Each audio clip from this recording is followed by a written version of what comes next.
conceptual perspective view things. People talk about a desire to be successful, all of the elements.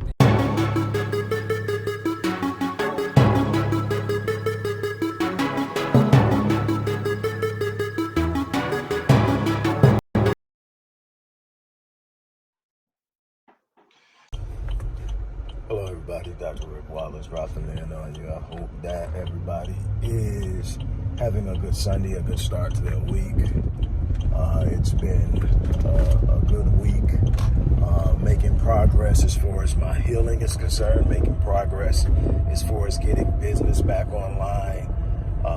Definitely enjoying where me and Marion are in the growth and development of our relationship. So a lot is going on good, but as always, there are going to be challenges. There are going to be things you face, and that's what determines your character. That's what develops your integrity. So I'm in a good place with everything that's going on right now, and I will continue to get better as long as I'm breathing. I'm still in the fight. So all the love and support you guys have been throwing my way has not been unnoticed, and it's appreciated. And I want to thank you for that. Leaving the gym now, as a matter of fact, heading home to get a little work done and spend some time with Marion and the kids and the grandkids. Everybody thinks the house is the darn haven, but you know, it is what it is. I'm not complaining. I'm actually enjoying it. But anyway, I want to talk to you. I've made several posts over the past week that have gotten a lot of black people with their panties and their drawers in a bunch, because I refuse to stand behind Joe Biden as the obvious selection for someone who can replace Trump solely based off of emotion. Because when you look at the track record, which I have chronicled, I'm not just talking about the crime bill in the early 90s, I believe 93, 94. I'm not talking about that. I'm talking about all the way back to the 70s, how he fought against busing in a policy amendment and a legislative amendment that ultimately blocked busing efforts that would have put black children in educational districts that were more qualified to teach them and empower them and give them at least what whites and non-blacks were getting. We can go back and I chronicle all that. I chronicle his relationship with Strom Thurmond. I chronicle the roles he's played in getting conservative judges into the Supreme Court that ultimately have turned around and directly hurt black civil rights. I've chronicled all that. This guy isn't a one-time loser. This guy has had 40 years to show us he means good by us, and every time he's failed. Okay, but people are literally will sit up and come up with some of the most interesting and creative philosophical arguments as to why we must vote in November, and it must be to get Trump out of office, even at the detriment of putting someone who has proven to be highly destructive and anti-black in his place.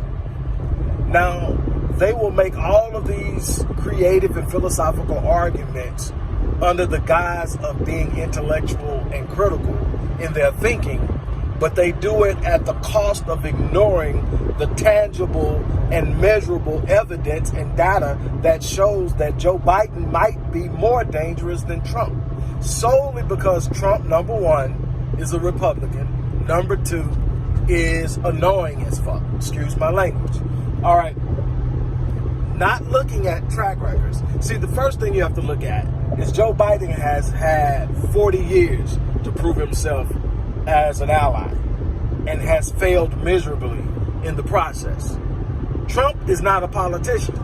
Trump is the result of Americans in key areas saying we're tired of the status quo. We're tired of the average Republican and Democrat. And so we're going to put somebody that's not a politician in office, even though he doesn't have a clue of looking like he knows what's going on. We'll take that over anything else. So first of all, from a political strategic perspective, you got to understand how the country as a whole is moving, because only representing 13% of the country's population, you're not going to come together if every last eligible voter in the black community votes for Biden. If the nation is moving against a historical career politician, he's not going to make the cut. So you got to also look at that from a win-lose perspective. But you also have to understand that any philosophy that says I will give something that I deem valuable, i.e. my vote, to someone who has proven to be detrimental to me and my people solely based on the fact I don't like the other guy. So that in and of itself is saying it's the reason why Democrats don't respect blacks, because we've never demanded anything in return for our vote. We have voted for them simply because they are not Republicans. That is ultimately because you can't go find anything tangible that has taken place under a Democratic administration where we can say we got something for our vote. We haven't. Matter of fact, some of the most detrimental and destructive policies were implemented under Democratic administrations. The Johnson administration, social policies decimated the black family. We went from a reality in 1960 where 75% of black children were born into two-parent households. And now we're at the total opposite. And it all began roughly around 1964, 1965 with the implementation of social policies that Johnson and his administration and Congress were made well aware would decimate the black family, drive a wedge between black men and black women, and destroy the black family nucleus.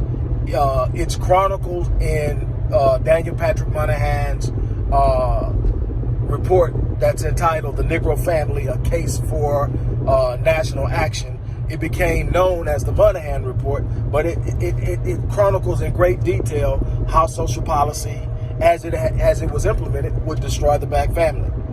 He argued that instead of creating public policies that will provide housing for women and children, to use that money to create jobs for black men and let black men take care of their families. That was overruled. That would have been the ideal situation. They basically made moves that minimalized the impact of the black man in the home. It commodified the black man in the home. Ultimately, whether a black man was going to be in the home was going to be determined whether or not he could fully economically take care of it, despite the fact that he was the most underemployed and unemployed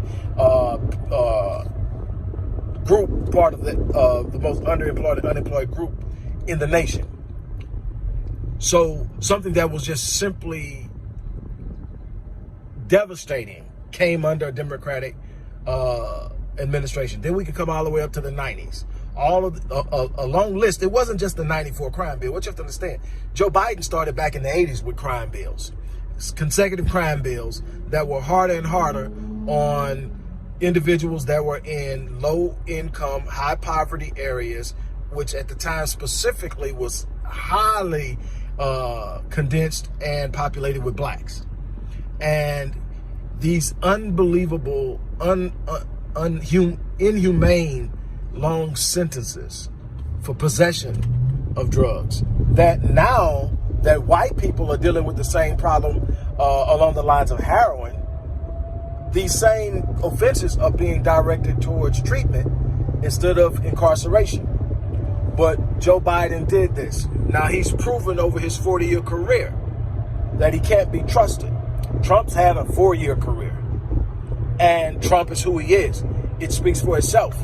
But when you look at it, just because he says what he says, just because he's Republican, that the media, one of the things that Trump first did in his campaign and even after he became president is he alienated the vast majority of the media.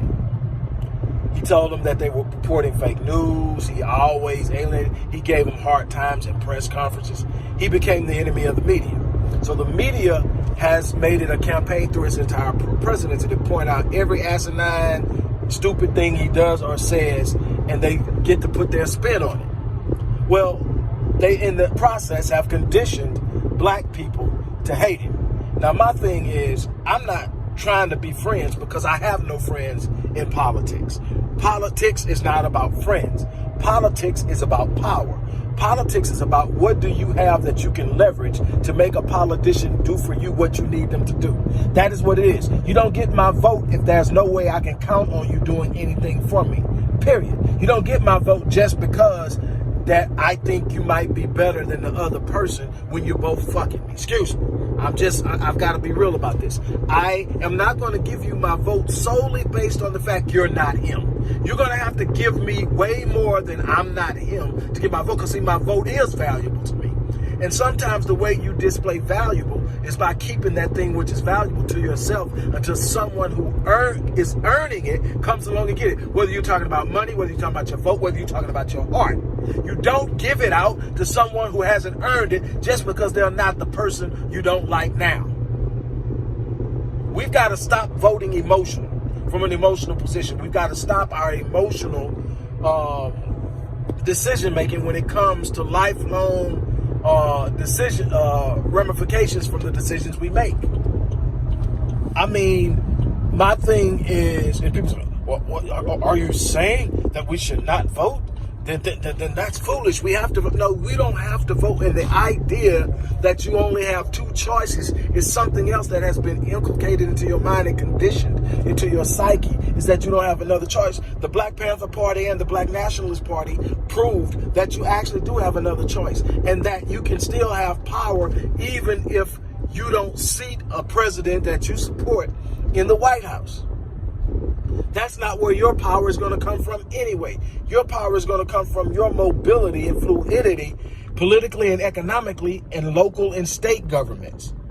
That's where you're going to get your movement. And then as you build and you create PACs and committees that allow you to move on Washington, make your presence felt in Washington, be able to lobby in Washington, be able to actually sit up and say, this is what we'll do for you if you do this for us in Washington. That's how the game is played. Getting somebody to act on morality sounds good when they're giving their speeches during their campaign, but it doesn't play well when you're moving and shaking and making things happen in the backgrounds, in the inner offices and behind closed doors in Washington throughout the year.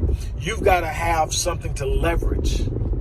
And the one thing that has made us totally an unrespected people by politicians, especially Democrats, is they haven't had to do anything to get our vote. We've got to grow up in that area. We've got to be able to see beyond how we feel about somebody to gain an understanding of how we're going to play the game. On that note, I'm out of here. Peace. Hello everybody, Dr. Rick Wallace here, dropping in with a little special announcement. For those who have followed me for any stretch of time, you know, outside of the businesses that I run, like Myriad Business Solutions, the Visionetics Institute, Odyssey Media Group, I also do a great deal of work inside of the inner city communities in Houston, Dallas, and other areas. I'm asking now, as we push a fundraiser, that you support what the Odyssey Project is doing in the inner cities, especially with programs like Black Men Lead, which is a rite of passage initiative, and Restoring Ghettos Forgotten Daughters, which is a program focused on helping young girls, but boys as well, suffering from childhood sexual abuse, rape, molestation, domestic abuse, absentee fatherhood, and so many other things. The information will be in the box. Thank you.